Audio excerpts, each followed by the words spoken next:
Hello, and welcome back to the Aligned Human Project podcast, where consciousness meets creation and alignment becomes a way of life. I'm your host, Dawn Elgin, contrarian soul guide and founder of Practical Spiritualism. And today we're diving into one of the most important conversations of our time, the rise of the divine feminine, and what it truly means to heal the split within our humanity. Because the truth is, our world has been out of balance for a long time. We've glorified masculine expression of doing, achieving, and controlling, while silencing the feminine expression of being, receiving, and trusting. And the cost? A humanity running on exhaustion, disconnection, and fear. Women carrying masculine wounding, men carrying feminine shame, and all of us forgetting we were never meant to live split in two. If you are feeling disconnected from your divine feminine energy or you feel an imbalance between the feminine and the masculine, then stay with me. This episode is for you. Welcome to the Aligned Human Project podcast, where consciousness meets creation and hustle gives way to harmony. I'm Dawn Elgin, contrarian soul guide, spiritual CEO, and founder of Practical Spiritualism. This is a space where we explore what it truly means to be human, aligned, awakened, and in flow with the field of life itself. Together, we'll bridge science and spirit, energy and embodiment, purpose and prosperity, so you can remember who you are beneath the programming and reclaim the power to create in full alignment with your soul. Because the next evolution of humanity isn't out there, it's in here. This is the Aligned Human Project.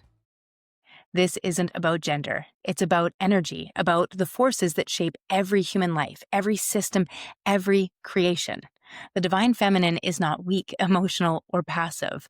She is the field itself, the womb of creation, the source from which all arises. And when she's suppressed through fear, religion, colonization, and control, we didn't just silence women, we silenced wisdom. We cut ourselves off from intuition, from the rhythm of the body, from the earth. And in doing so, we wounded the masculine too. Because without the feminine, the masculine lost his compass. He began to dominate rather than protect, to conquer rather than collaborate, to build towers without foundations. And that's the split we're healing. Not man versus woman, but field and form, separation itself. For years, I lived in my masculine energy. Driven, achieving, proving. I thought control equaled safety, and slowing down felt like, failure. And none of this is surprising. Often we go to that masculine energy to protect us. It's the inner warrior. It's our own inner knight. And so when we move to that, to defend, to protect, that is normal. That is natural when we're in a state of coping, of being in an environment that feels unsafe, where we feel insecure. I was so used to this energy from, really quite a young age that I lost my femininity. I lost the ability to feel safe in my own feminine energy. And I know a lot of women resonate with this, where it can feel like we're under attack. You hear it when we say things, and not just men, but I hear women saying it too. A woman is attacked or sexually assaulted, and the first question is, what was she wearing? Where we come into corporations and work environments still to this day, and there is a belief that a female will still be weaker than a man. And we see this coming through as gender. And it's not surprising that we're in the chaos that we're in these days with gender, with the way that we identify with ourselves, because you can't suppress one half of yourself and have any sense of harmony or balance. For myself, I lived in it so long. It was such, really an aggressive energy. And I came forward as a fighter, as a survivor. And that's where we see a lot of the masculine energy in its imbalance. It comes through as the survivor, the warrior, the fighter. And when I started hearing about the feminine energy, I was lost. Like, how are you supposed to heal that? And I remember I bought the book, The Warrior Goddess Handbook, and really helped me to understand and start exploring the energy, and that it's not one or the other, but it's this beautiful harmonization of them both. And so for the last probably 10 years since I heard this, I started to explore it little bits at a time and starting to come more into my heart and trying to get more out of my head, trying to retrust my intuition, which I had ignored for decades. And it's the ignoring of that intuition that often got me into the most trouble, that led me further and further out of alignment. And it's our intuition that really helps us tap in to that divine feminine energy that's not just in women, but in men as well. It's what allows us to really connect with each other, to really see one another, to allow somebody to feel supported. There's nothing better than leaving somebody and feeling completely seen and completely heard. And this is a characteristic of our feminine energy. If you think of the feminine as the yin and the masculine as the yang, and when you see that old, yin and yang symbol, there's the yin, the black, with the white in the center of it. And then there's the white with the black in the center of it. Because it's not these just polarized forces. They harmonize. And it can't be one without the other. Even within the yin, there's still the yang energy. Otherwise, it would just be stagnant and still. And we have yang, but with the yin inside, because it can't just be go, go, go, or we burn ourselves out. And these are the things that nature tries to teach us.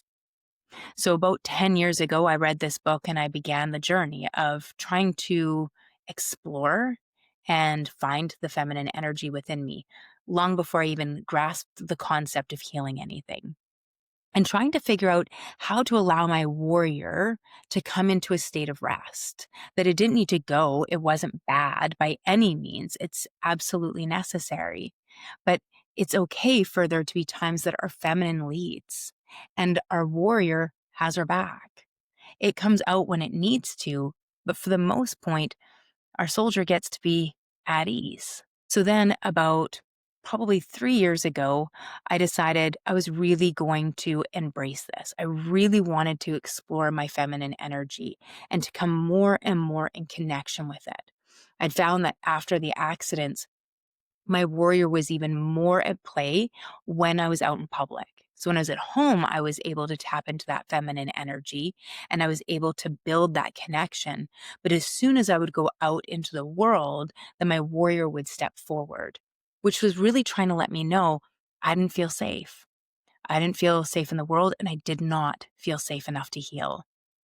And that was the answer after 12 years of exploring the question, why do some people heal and some people don't? And the answer was because we don't feel safe.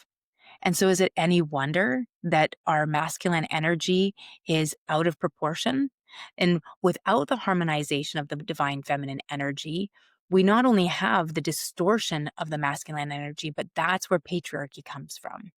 And understand that without the divine masculine energy, we get the distortion of feminine energy, which is where matriarchy comes from.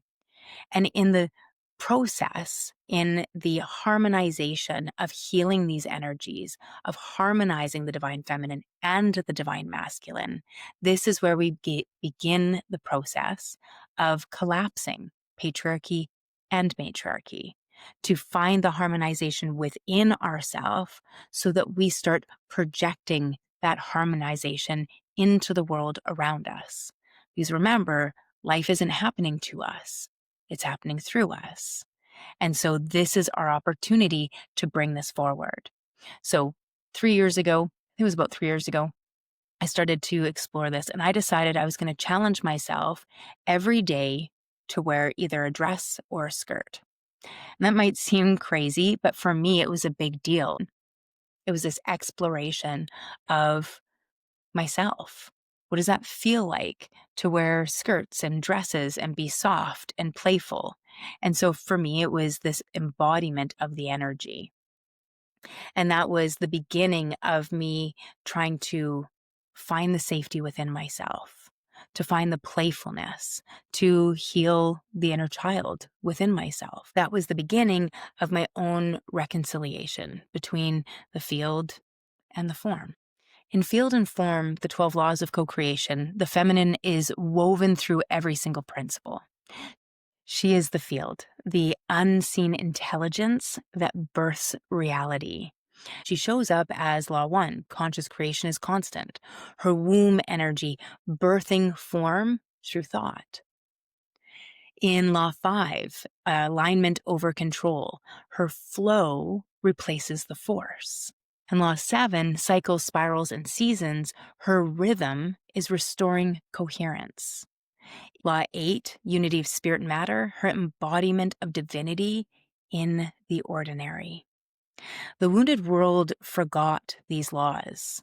We forced linear growth in a spiral universe. We built systems without stillness. We tried to manage mystery instead of dance with it. But the rise of the divine feminine isn't about swinging the pendulum in opposite directions. It's not the fall of the masculine, it's the healing of polarity. When the feminine softens into coherence, the masculine no longer has to defend or dominate. He can finally rest, rise, and serve. This is the perfect time to just take a short break while we absorb all of that for a word from our sponsor, me. This episode is powered by Align Your Life, my 12-month life coaching experience where we embody one law of co-creation each month. Teachings, love seek coaching, and a community that's walking the path of alignment together. Doors are open now. We begin December 7th. And if you want to dip your toe into the field first, check out the Aligned Oracle Guidance 3-pack for instant clarity and recalibration. All the details are waiting for you in the show notes. Welcome back.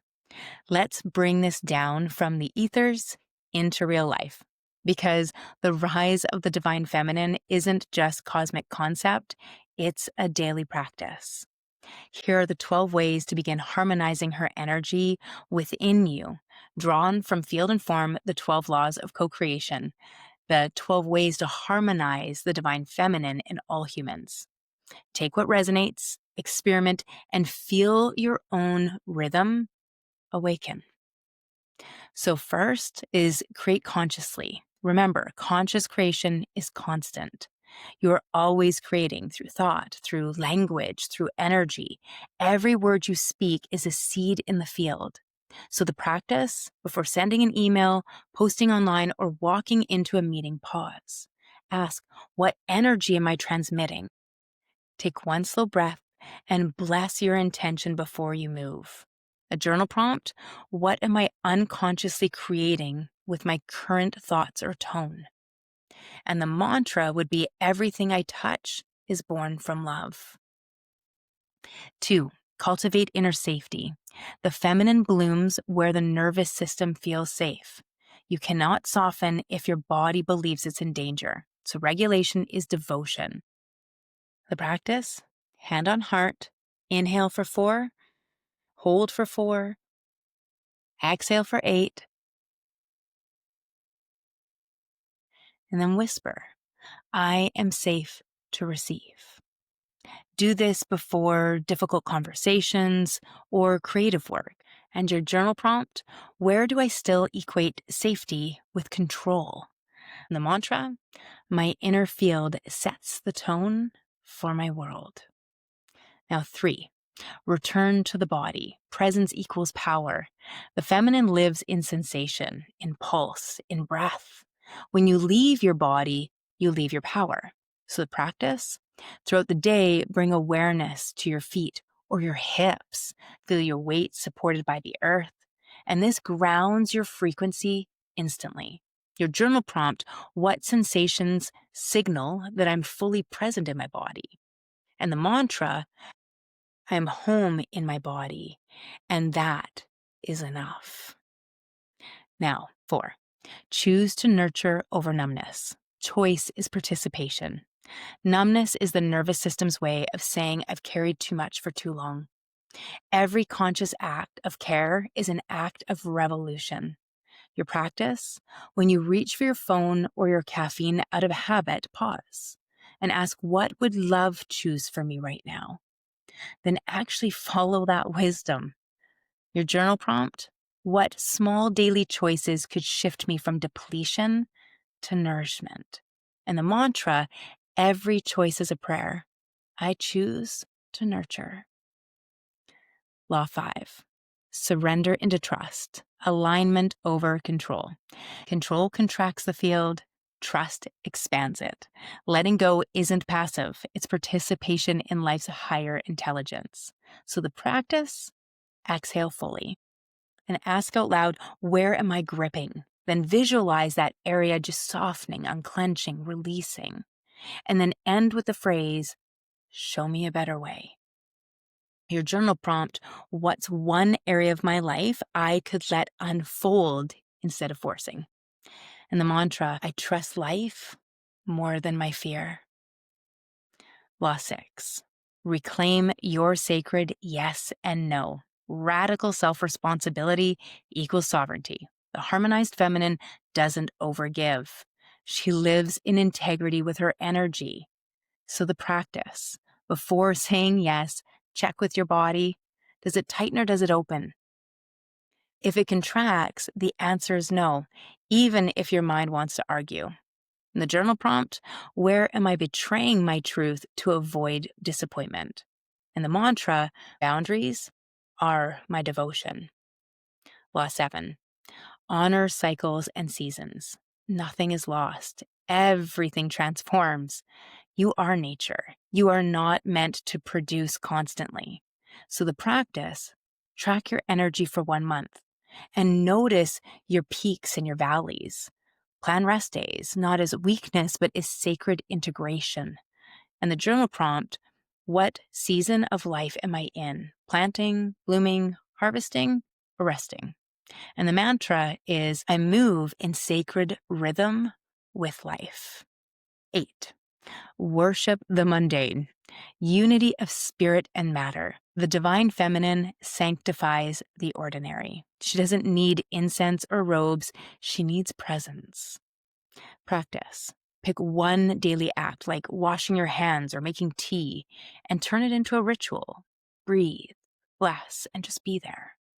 The prompt, where have I separated the sacred from the everyday? And your mantra, everything is God in form. Law 9, feel to heal. Coherence is intent plus emotion equals manifestation. Feeling isn't a flaw, it's the field speaking. Emotion is energy in motion, asking for integration. So your practice, when an emotion rises, stop the story.